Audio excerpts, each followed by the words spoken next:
States stand out for their rebelliousness, but there's one that may well be the granddaddy of them all.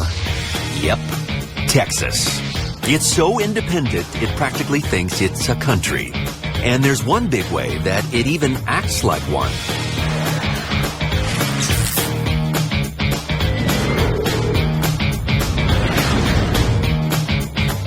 How many power grids are in America?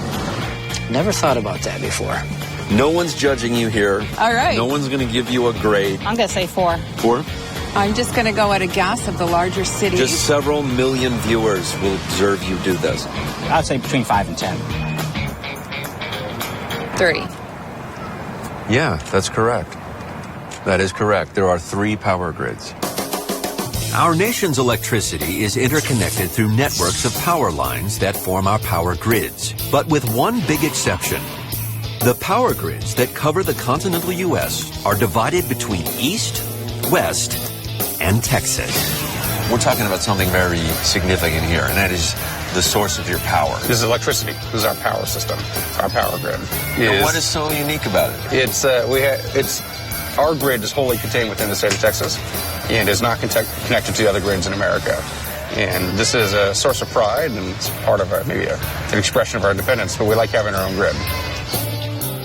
You see, when Texans say they've got a lot of power, they're not kidding.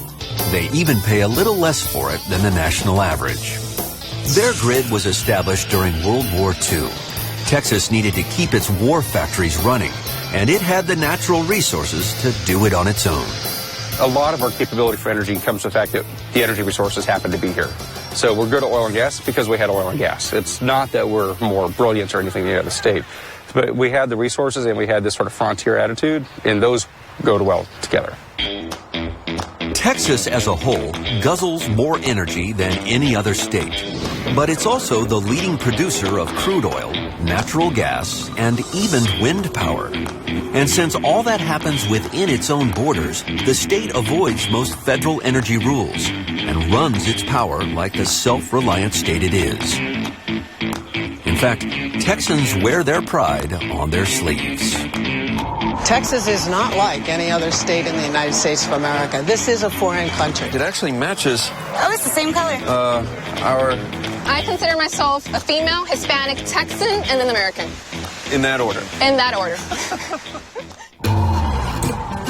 Texans want to be sure we get their point loud and clear.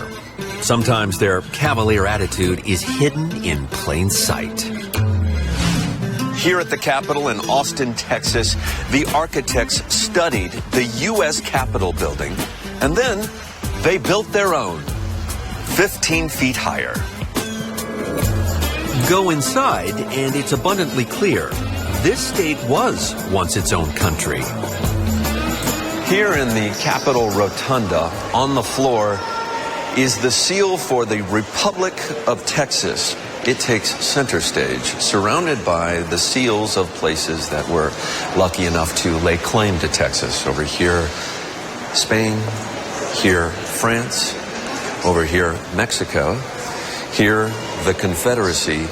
And this seal, a little place we know as America.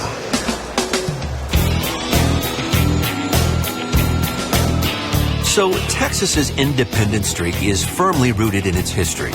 It was a republic for 9 years, from 1836 to 1845. Back then, it stretched all the way up into what's now Wyoming.